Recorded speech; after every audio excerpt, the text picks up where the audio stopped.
చూడాపదేన పరిగృహ్య తవోత్తరీయం మాలామపి త్వదళకైరధివాస్య దత్తా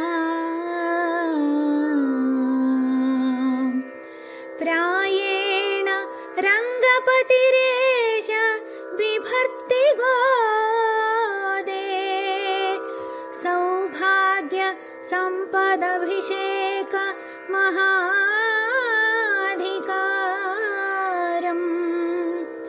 సౌభాగ్య సంపదభిషేక మహాధికారం.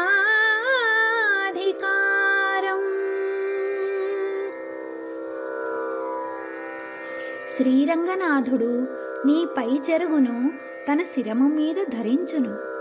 నీ అందమైన కురులలో అలంకరింపబడిన మాలలు ఆయన ధరించును. ఓ గోదమ్మ, దాని వలన రంగరాజుని శుభప్రదములైన సౌభాగ్య సంపదలు మహాధికారము గొప్పదగును కదా.